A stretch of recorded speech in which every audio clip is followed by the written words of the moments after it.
Hello beautiful people, Carl here from Brrraaains Head-Banging Life, gbhblofficial for short. Marco, written and directed by Alton Glass, starring Christina De Rosa, Bryce Wagner and Genia Frederique Aponte.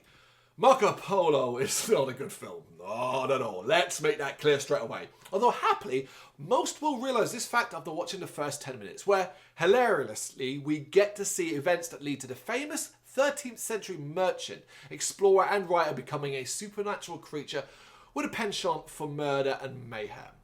Which is really unfortunate for a group of friends, all as obnoxious as the other, who've gone camping and awoken the beast. I'm still not sure, even if they're watching it, why Marco wants to actually kill everyone that enters his patch of woods. You might think, God, it sounds so silly, it must be entertaining. Oh no. I'm trying, I really am, to try and sum this up and explain it to you and give it a fair review.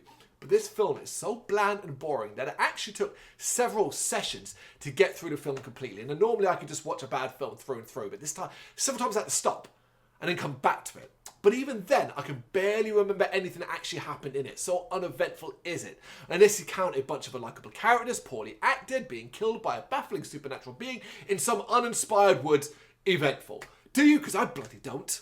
Sure, things are happening on screen, but it's your basic slasher stuff, which again could be fine if it was entertaining in some way, but it's not. Hell, it's not even played for laughs, which I think it should have been. It really should have been. I mean, the killer is Marco freaking Polo. Why are we taking this so seriously?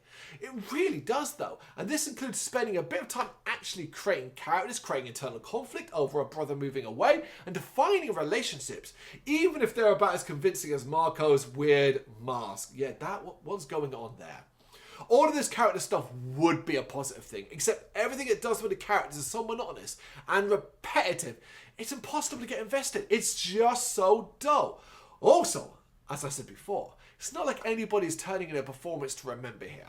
So, it comes back to the horror, and that is where this wretched film truly fails. Not only making its villain stupid, so stupid, but making the villain's abilities confusing and constantly finding ways to dull its threat. For a supernatural being, Marco Shaw acts pretty damn human, and all of his kills are lackluster, even if there are moments of blood and gore that deserve maybe a sort of slight nod of the head, you know, that it is the most minute of praise, and I don't want it fooling anyone. Marco Polo is a bad film from a visual and sound perspective, but its biggest crime is that the story is staggeringly boring. It's a genuine struggle to finish it, which surely tells you that this is one to completely avoid. Marco Polo is a slasher killer. I mean, you'd argue it was doomed from the start, right? You got any thoughts and you want to share, you know what to do. Let me know in the comments. Thank you very much for watching. If you've enjoyed what you've seen, please consider hitting that like and subscribe button. It does help us out. You can find us at gbhbl.com and across all social media platforms. And if you really want to give us a bit of extra support, please consider buying us a cup of coffee over on our coffee page. Thank you.